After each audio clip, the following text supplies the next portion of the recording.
Hey, it's Jessie. Today on the show, you know her from the dance competition show World of Dance, the movie Step Up, and she's currently starring in the TV drama The Rookie. It's Jenna Dewan. I had a manager telling me, go in there, if they ask you about dance, say, oh, it's something I used to do. She would tell me, throw it away. This is Dinner's on Me, and I'm your host, Jesse Tyler Ferguson. So today we're dining at Mozza. Now, if you live in LA, you're probably asking, which Mozza? Pizzeria Mozza is where we're having dinner tonight, and Moza happens to be right next door. Both are the brainchild of Nancy Silverton, who is a bit of an icon here in LA. And when I say bit of an icon, I mean major icon. Nancy has been creating incredible food here in Los Angeles for decades, and I absolutely love the pizza that she makes here at Pizzeria Mozza.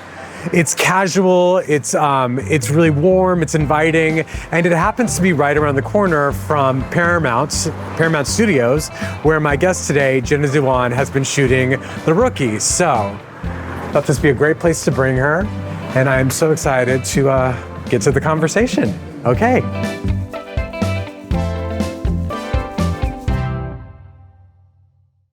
I had to put my dog down today. Jesse. And it wasn't a surprise, though. So older? Yeah, he's 15, a little morky. Mm-hmm. And the, so we'd sort of thought this might be the case for a while. I'm leaving town in at the end of the week to do a play in New York. And I was having such anxiety about being away when it might have to happen. Yeah. And in the last few days, it just took a turn, and I was like, well, I mean, the one bright lining is that I get to be here to say goodbye. That is. And I was really, really happy I could.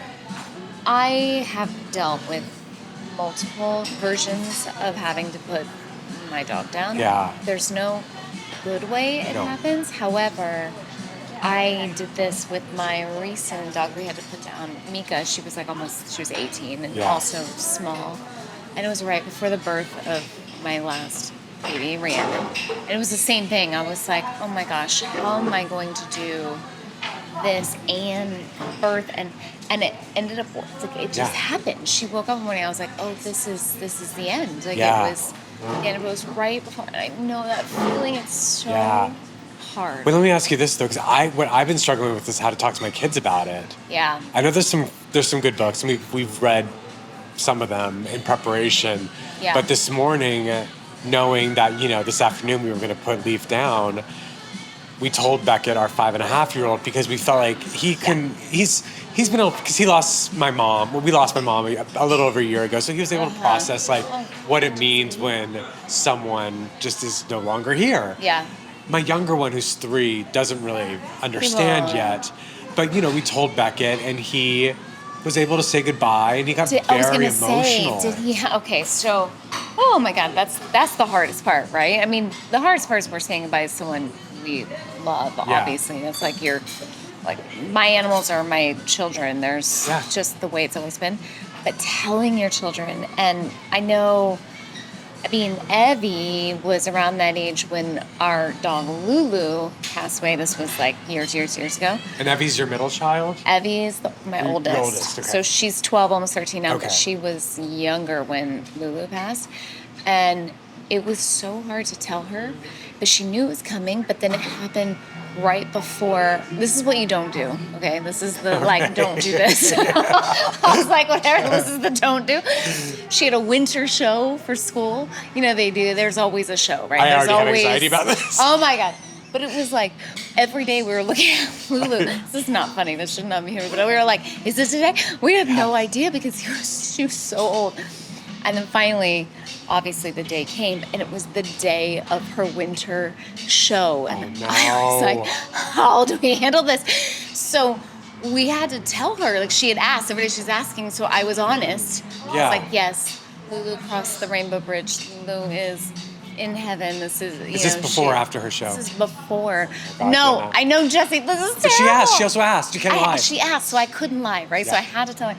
But then the whole show was a sob fest. She was crying on stage. She had to go God bless backstage. her. Apparently, they showed some cartoon, to keep the kids like entertained before they went out in the show. what A did the show cartoon that had a dog in it. It was horrible. So the teacher comes out and she's like, Effie's really not okay.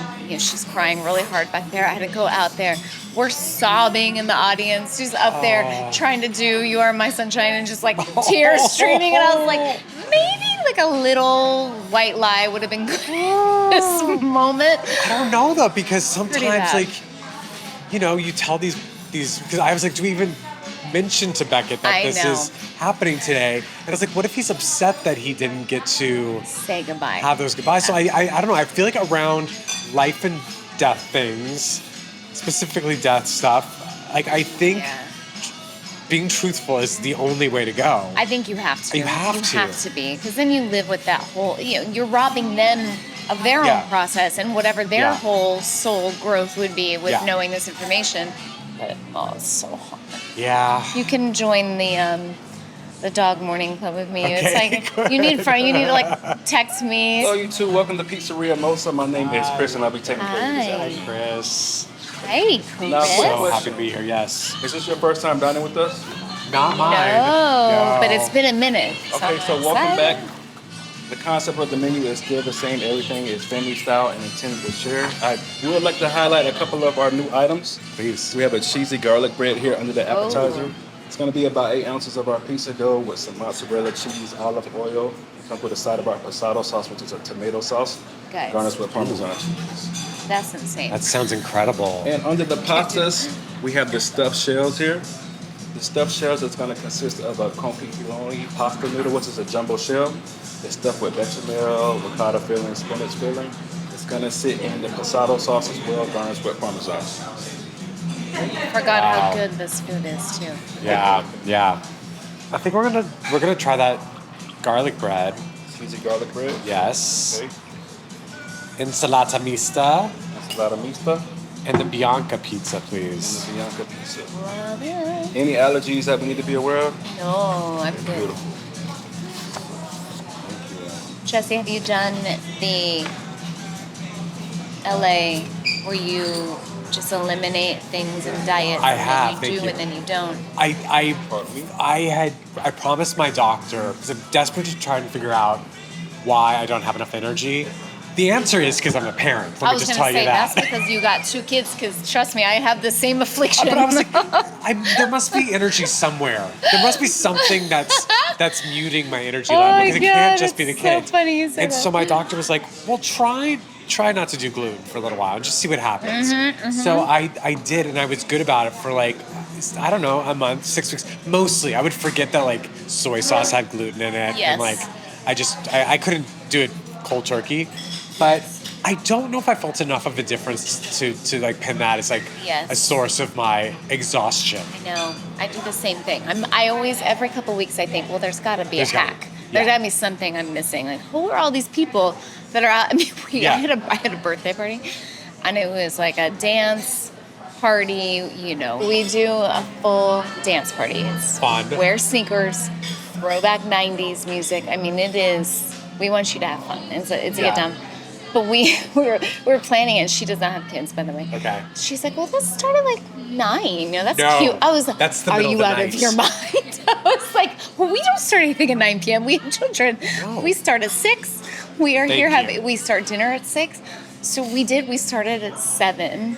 We were done that's pushing it. by That's it. 11:30, and people were pittering out by 10 p.m. I Yeah. said, we are officially old. This is. But this is the doesn't thing. it feel so It's good to be in so bed at like good. 9:30? Oh yes. Like put me in bed, a TV show on, something. Thank you. 9:30, 10, Yeah. just winding down. Yeah.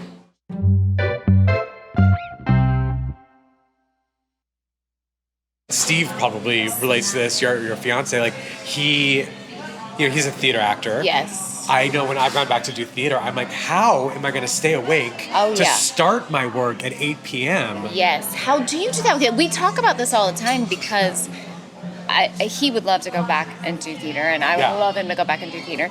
But we think about the logistics of it often. And it's, let's say we even if we lived in New York, we all moved there Yeah. for the show. However it would look, how do you do just bedtime alone? I am drained. I mean, it is 8 p.m. and we are. I was like, you have to go do a show. How does that work? Right? I mean, you do disco hours. You have to sleep in. You have to sleep in, or take naps during the day. Take naps in the day. I don't know about your kids, but our Are you kids are not. sleeping in your trailer during the rookie? No. You're not? No. It's the best job in the world, though. The rookie is the greatest. Talk about divine blessing. This job is the best job that's Why ever do you say happened. that? Well, for one, we shoot in LA. It is the greatest group of people. Yeah. Nathan. I love Nathan Fillion Oh my so God. much. Nathan is the world's greatest. He really is. Human in the entire world. He did a few episodes of Modern Family, playing an interest of Haley's, who was a weatherman, and his name was Rain or Shine. He's so funny too. He's so comedically funny. genius. Yeah. He's so funny. Okay, so you have him he's like number one on the call sheet. The best number one on the call sheet that could ever happen. He's professional. He's so funny. He's great. Yeah. All of our scenes are together. Yeah. We all have lives. We come in, we do our job. Everyone's such a well-oiled machine. I mean, it's amazing. And we all go home. It's truly, I go to bed and I wake up in the morning and I think, thank you for this amazing job. Yeah. It's just awesome. Yeah. So I don't sleep in the truck. Although I have, funny enough, I have before, because when I had Rhiannon, I brought her to sets. Yeah. So, she's 6-7 weeks. I think I had till about 7 weeks. And then I was breastfeeding her in between scenes, running back, doing scenes. And I think at that point if I had downtime, I was sleeping, napping. I just her know in the trailer. Julie Bowen and Ty Burrell on Modern Family had young kids when I was just free and easy, traveling the world. Yeah. And they were new parents. And they would I don't want to get them in trouble with their spouses, but they would lie about the length of the day, because they would they would stay in their trailer and then nap for a good hour before going home. That is a necessary thing. I've done it. All the girls, all of us mamas on the show have done it. We see each other and we're you're hiding out, aren't you? Yeah. But giving yourself a little hour cushion. Oh, they're running late on set. I'm gonna sleep here for 1 hour. The traffic's really bad. I just need this break. In fact, one time I was in my trailer, I was sleeping. I don't know why I was, because I had no reason to be sleeping. I didn't have kids at that time. But I was sleeping on my couch. The trailers have that bump out area where the couch kind of bumps out. So I was sleeping on my couch, and I guess that the transpo people had thought that I had left, and they were getting ready to move the trailers to another location for tomorrow's work. And so they pushed some sort of button or something, and my couch just started moving, retracting in, and I was I'm out of here still. I felt like I was in an episode, Indiana Jones or something. The walls were closing. You're how narrow does this life go? Life inside. You're 911. Oh my God, that's they were really we're so funny. sorry. Because I think I had moved, my car wasn't parked where it normally was or something. So they thought I had They're left. he's gone. Oh no, I've done that too. I've hit out before and they are wait, we thought you were gone. I'm nope, just taking a nap. Yeah, they could have I was so tired, they probably could have transported me to the next location. I would have woken up, in Brentwood or something, on the side of the street. You're all of a sudden, you just end up, you're where am I? I didn't know I was going to El Segundo today. Yeah, exactly. Oh my God. Oh my God, that's really so funny. ridiculous. I know, it's insane, this parenting thing. I know. It's really crazy. It's really crazy. It's good. And you've been doing it for a while. Almost 13 years. I mean, Evie's going to be 13 in a few months. Yeah. Which blows my personal mind. And you still have a young one. I mean, yes. at least in my head you do, because I remember when you were pregnant. Yes. It didn't feel like that long ago. That's the insanity of me, is that, I love it. Yeah. But I went 13, then a long break, and then another long break. So I have a 1.5-year-old. So I have all stages. Yes. You got a baby, toddler, when preteen. you and Steve started dating, was there a conversation about having kids and that's something that you both wanted to do, or? Yes, funny enough, we did he's probably gonna love him. We did a psychedelic journey. This is where we get really interesting. But we both together, and in this journey, we both saw it. We knew, we looked at each other, and we went, we're having kids. I think we both knew we wanted. It wasn't a shock, but it was I don't know if you've ever done any psychedelic journey, but you knowing, you have I can't clarity. explain it. You have a download. And we were like, that's happening. Wow. It's definitely a part of what we felt to be our sort of mission. It was like, oh yeah, this is part of what's happening for us. I love that. And it was really soon after that, actually. It was, Really? Yeah. I'm trying to remember. I don't actually know if I know this because I knew Steve before I knew you. So, because Steve and I are Broadway kids. Well, you guys are. Yeah, you were friends way before me. I knew Steve when he was dating Megan Hilty. I mean, that's a throwback. That was like Once way days, back right? when. Yeah. Yes, once days. Yep. Even before once. And I, first of all, when I saw Steve in once, I was like, who is that? Like, this dreamboat. Same. So talented, he's a great actor, great singer, plays guitar, so good looking. I was like, oh my God, this guy. I know. And I was so excited to get to know him. And then when he moved to LA, I would see him around because he didn't have a ton of friends here. Mm-hmm. And so, we would have him over a little bit. And then I remember, I think Sarah Hyland actually told me that he's like, my friend Jenna's dating this guy named Steve Kazee. You were like, and I want to make sure that he's good for her. And she was like very protective of you. Oh, my sister And I was like, Sarah. I know Steve. And she's like, So sweet. tell me everything about him. And she wanted dirt. And I was like, I only know him to be a great guy. So I endorse this. That's wholeheartedly. Oh, but she was that's very really very sweet. protective of you. That's really sweet on a lot of levels. Sarah's the best. She is first the of all. best, We yeah. played sisters. I know you did. That's really, really sweet. He is the best. I Yeah. mean, honestly, I had the same feeling when I saw Once. So you had seen him in once. Yes. So Okay. I had gone to New That he York. won a Tony Award for, by the way. Shout out to Steve's Tony Award. Shout out to the Tony Award and just the utterly mind-blowing performance of him in Once. But I went to New York for a press junket, funny enough, and every time I go to New York, so I've never done Broadway, never done theater a day in my life, but I love it. I love it. And so I always pick a show and I go see it. And so I'm going to go see this show once. I love the movie and I'm going to go see it. So I took my mom, she was in town, and we went to see it. And we both had the same reaction. She was, funny enough, it was more my mom. My mom was going, oh my God, this man is so, who is this emotion? She kept going, he's so emotional and he's so talented and look at him, la la la la. She was like blown away by him. So much so that I jokingly was like, we're gonna wait and say hi to him so you can meet him. Okay? So I'm like, Mom, you're gonna meet him, because I'm like wanting to embarrass her a little because she was just so flabbergasted. But it was out of a movie. He walked out and we had this. Do we know? I actually thought to myself, have I met him before? I had that moment of do I know him? Oh, wow. And I was just like, you were amazing. Oh my God, thank you so much. You're amazing. And it was just, he's like, thank you. But it was a flicker of a, Oh, interesting. And he, ironically, once we've talked about this, he had the same thing. have I met her before? He was like, whoa, who's this person? I feel like I know her. I something. So anyways, we went off the night. That was a long time ago. Long time ago. But I completely forgot. Didn't forget, but I didn't think about it. It was just a moment that I went, God, that was such a cool... Well, you were in another I was relationship. married. It was not even, there was no... it was such recognition. I remember thinking, it's interesting. Yeah. And then obviously later on, and, I'm no longer in a relationship. And Right. I mean, coming out of a very public relationship, was it something that was tricky for you to navigate? I mean, sometimes I think to myself, because I've been in this business for so long, which I know you have too, it's my normalcy bias, I think, is a little off or different. There's certain things that I'm just used to accepting that's a part of my life that I go visit my cousins or I visit someone who's not in this business and they think that's just wild. What do you mean? People are talking and saying things about you on a daily basis and I just have some weird ability to kind of tune it out. Yeah. But it's always a thing. There's a thing. It's like even that you think, okay, if we're going to go to an event and do we go together? Right. It's always a conversation. Right.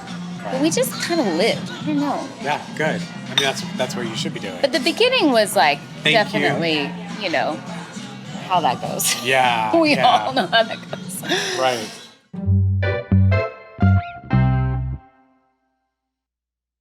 when Janet was at the Hollywood Bowl, I was there that night. Yes, you when we were all on came stage. back. You were there? Yeah, I was there that night. Oh, she calls us the kids. It's all her sort of dancers on tour. Yeah. Her dancers from tour. And how many years after you had been on tour with her did you do that night at the Hollywood Bowl? God, that must have been, let's see, that was, must have been 10, maybe more, maybe 12 years after. Maybe longer. God, this is my terrible math. No, I'm I going to know. go back and be like, it was 20. I don't remember. 2 decades. You're like, 25 years. Yeah. All I know is I got a call from her manager. I picked up and he's like, this is Jaime. He's like, Janet wants all her dancers to come back and do Rhythm Nation. We're going to have one practice at Screenland Studios for 1 hour. Okay. And weirdly, every one of us was available. Like every one of us showed up, came. I have incredible rehearsal practice of all of us from like legends that I used to look up to, even their legends that they looked up to. I mean, all of us at that Hollywood. That was it's one of those core memories that I remember. Did it come back to you? Oh, yes. Yeah, it was incredible. Right away. Janet taught me a lot of things about just life, but also being in this business. She remembers everyone's name that she's worked with. She remembers every dancer, where we're from. She knows our life. I mean, she brings us into her life. And not many artists are like that with dancers. You know, there is a real sometimes feeling of you're the dancer. You're at a different hotel than we are at, or you're not as good as the singers or the backup singers, or there was like a hierarchy, but she did not have that. She was, if you were on her team, you were on the tour, you were a part of her family. We had spa nights. We were always at the same hotel as her. I mean, it was just like really little things that as you get older in this business, you start seeing, well, not everyone's that graceful. Yeah. How old were you when you started dancing professionally? In general? Yeah. 18. And shortly after with Janet. Yeah, right after. So I moved to LA, went to USC, and I just was auditioning, and nothing happened for a while, and then one thing happened. I think it was a Mandy Moore music She was video. a guest on our podcast. I love her. She's the nicest. So that was, I think, my very first paid job, and then it was a Tony Braxton, and then it turned into Janet. So it happened, and then I very quickly was like, I'm gonna not go to college anymore. Yeah. Janet asked me to go on tour, and that's my dream. So I have heard you talk about it before, and I just really, I find it so,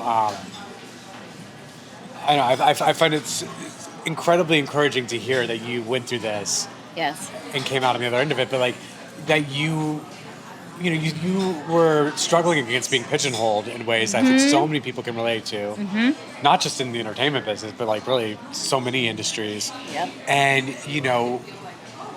feeling like you had to let go of one facet of yourself in order to support another facet. Like you couldn't be two things at once. For you, I imagine it was probably dancing and acting at the beginning, and now it's producing as well, and you're in, so many other lanes as well. But with Step Up, which I know was such a big moment for you, it really, demanded that you be able to do two things really well. Yes. It really demanded that you dance well. Yes, and then but also I had to learn how to act. Act. And I'm sure that the confidence that you got from that certainly seeded something in your brain that you're like, oh, this could be something. I want to do more of things like that. But talk to me about how you were able to sort of break through people wanting to keep you in a lane.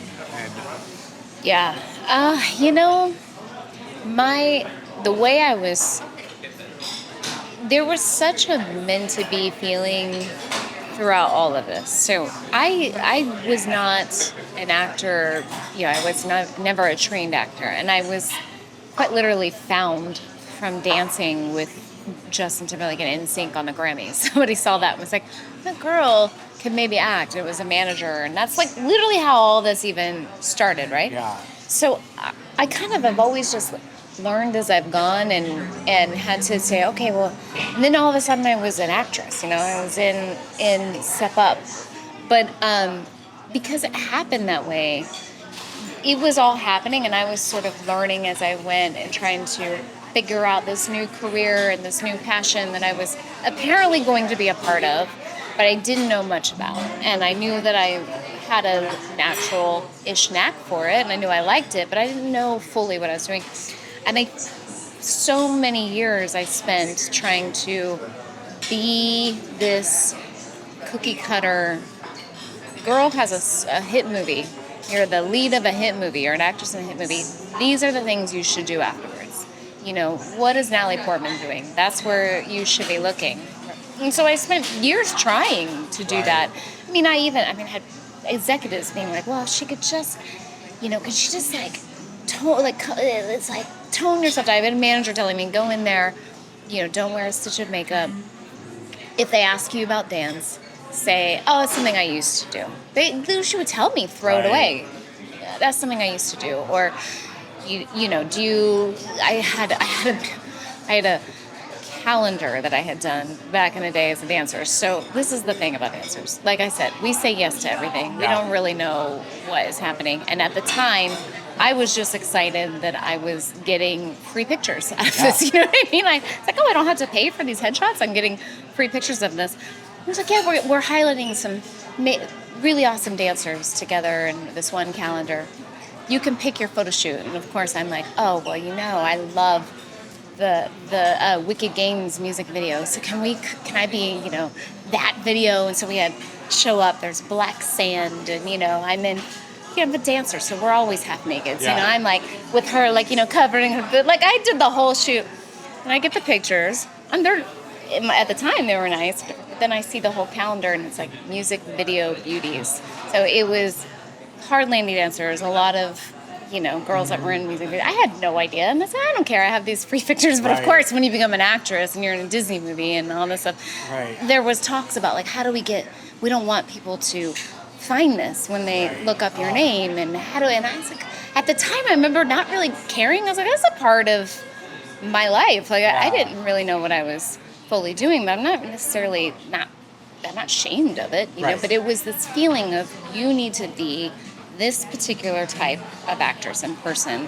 And if you're not that, you're not going to be taken seriously. You're not going to be seen. And so I listened for a while, and I did it, and I tried to, go in and have meetings with people, and they'd ask about dance, but it was always done in a way of, well, dance got you here, but it was just never seen as good. Bothered me and didn't work. That was the thing, it didn't work. Because you were trying to mold yourself Yes. into something that you weren't to please them. I was trying to please other There's people. zero authenticity happening. There was no authenticity happening. I felt, even clothes-wise, everything was they were trying to make me something. So it didn't work. Long stories, it didn't work. I was miserable and wasn't happy. I was feeling defeated all the time. But I had a really big epiphany. It wasn't a random, it was just a random, I was sort of driving one day, and I had this thought, and it was almost like a surrender prayer, where I just said, I just want to be fulfilled. I want to feel good, and I want to feel like my talents and my gifts are being used for something that felt of purpose, whatever that looks like. I really released it. I said, if it's not film, if it's not TV, whatever that looks like, at least I know I'll be feeling that, And funny enough, it just all sort of shifted, and that next week was I had a call from Jennifer Lopez, actually, J-Lo. She was like, we're doing this show, World of Dance, and I just think you'd be a great host. And at the time, my agents and people, no one was really excited about, they couldn't see actresses that could also host, that could also dance, all of a sudden, you weren't a serious actress, if you went, that was. Yeah. But I said, I don't care. I feel good about it. I want to go try and do it. I want to, Also, you were being called up by someone who's literally done all those things. I know. And, by the way, yes. she is an icon. And talk about someone who's a dancer who's achieved great acting success, great musical success. Yep. producing success. I mean, it's interesting that, you know, they were like, well, we don't see this as being legitimate. You're like, literally the person who legitimized it just called me. The person who paved the way actually just called me to give me Had this you job. met Jennifer Lopez before that, or she just was aware of you? She was aware of me. I think she was aware of me. I can't remember if we had met maybe in passing at some point. But she was also a Jenna dancer. Wait. I feel like I remember that, yeah. So I always, to me, she was somebody who was breaking boundaries and still is, you know. And so she called me and so I've never hosted. She's like, well, we're starting next week. You know, it was one of those jump in. But thank you. Just the openness to doing that changed things, you know. It freed me to be multiple things. Yeah, thank you. This looks amazing. That looks so good. So last night, Justin and I went out to dinner, and then, you know, it's Super Bowl Sunday, and so I enjoy watching the Super Bowl. I'm not a football fan, but like I would have been very happy to watch and go to a party, and what I've seen of the Bad Bunny performance is incredible. I love it. But instead of watching the Super Bowl, Justin and I went to Vidiots in Eagle Rock, which is where they show old films, and they were showing, get ready, this is going to come in from left field, Britney Spears' Crossroads. Shut up. This is my dream night. You went to go on a date night to watch Crossroads? Yes. Was it still as incredible? It was, well, I realized I had never seen it. What? I had never seen it. Yeah. Oh, that's a piece of iconic history. Is this cut? I don't know. With like Zoe Saldana's in it, right? Future Oscar winner, Zoe Saldana. Future box office, like, this past year, she's like the #1 box office star. She's in it. Who else? Justin Long. God. Justin. It's. Oh my God, wait. This is the great. First of all, I've never heard of Vidiots. I'm going to have to go. Samantha from Sex and the City. Kim Cattrall. That's right. She played the mom, right? Oh my God, we were laughing because Kim Cattrall was like, and she was great in it. But it was like she was in so little of it. I was like, I wonder if Kim Cattrall. Oh my God.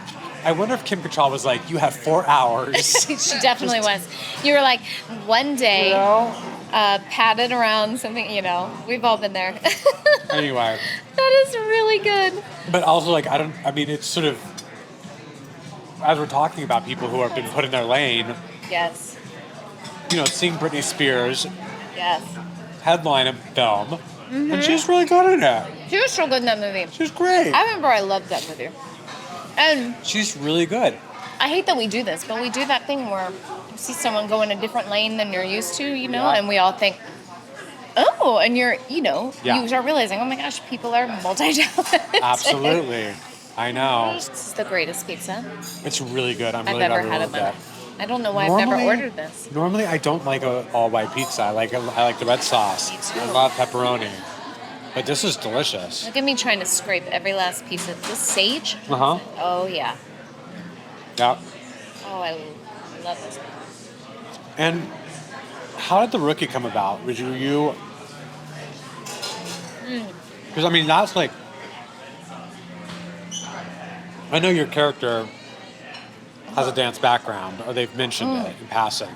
No, well, kind of. They do, like, every job... But it doesn't lead with that at all. No. No, it was actually, I don't even remember what season it was. It was at some point in the season they did an episode where we flashed back to an old, prior to my character Bailey being a firefighter and all those things, she was a video dancer. And so we did a flashback scene, you know? Yeah. So every job at some point finds a way to bring it out. So we do some sort of dance. Yeah. That was our way on the rookie. I got the rookie. I got a call because one of my really good friends, Eric Winter, who plays on the show.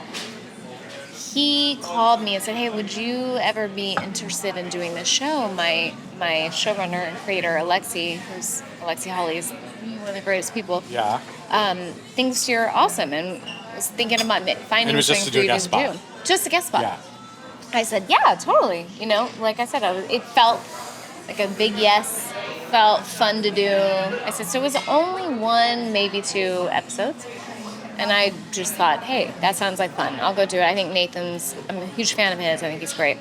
And then it just turned into this, and 5.5 seasons later, and I'm still on it and loving it, and just feel really very lucky. Yeah.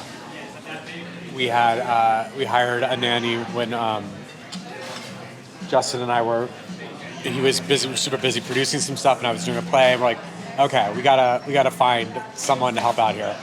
And my friend Lizzie Kaplan, do you know Lizzie? Mm-hmm. She was like, if you're looking for a nanny, I have someone who we can't use because she'd been working with her for a while, but they were moving, and Heather couldn't move with her. Heather is a former firefighter. Stop it. Your She's a nanny's retired firefighter. Our nanny, yeah. And let me tell you what, I cannot recommend it enough to have someone with that background. Okay, that's helping you out with your kids. I mean, actually incredible. Yeah. Oh, we feel so lucky. He must have the most sense of trust too. Oh yeah. Whatever it is, she's got this. She sees the worst case scenario and everything. Oh, that's right. She's like, hold on, I've seen how this can go. Yeah, I've seen how this can go. I've seen the wrong way this can go. And sometimes we're we have to just trust that that's not going to happen. Yes. I also remember we didn't amazing. have proper, because we've moved into the new house near you guys, and we didn't have the proper fire extinguishers and all this stuff. And I guess there had been a grease fire under her watch. And so she was like, we need to get a fire blanket. And I was like, that sounds great. And so it was so funny because she had we got all the stuff, and it arrived, and I was like, you just place it where you think it should go. I was thinking of go in little cabinets and stuff. She had the fire extinguishers were part of the decor. Everything was just out. The blanket was next to the stove. She's like, if it's gonna be here, it's gonna be useful. Truly, I'm gonna have it where I can grab it. We have Fire blanket is very underrated. That is something we should all have in our homes. And we do have it. I was like, it has to go in the drawer. Yeah. It has to go in the drawer. I'm sorry, we can't have the fire blanket out by the stove. You're not with the spices. We need it to be a little bit hidden. So that was the funny part about Heather, because she was she's really so cool, great though. in so many ways, but not a great design eye. She's I'm practical. Most of firefighters are exactly very practical. But happy that she's in our household. Truly. God, that's amazing. Yeah. Thank you for doing this. I love you, Jesse. I love Thank you. Yay, we did it. We did it. I love this. This episode of Dinner's on Me was recorded at Pizzeria Mozza in Los Angeles, California. Next week on Dinner's on Me, you know her from her unforgettable roles in Boogie Nights, Austin Powers, The Spy Who Shagged Me, and The Hangover, and now she's starring in the new thriller, They Will Kill You. It's Heather Graham. We talk about her decades-long career in Hollywood and why she feels more confident in her 50s than ever before.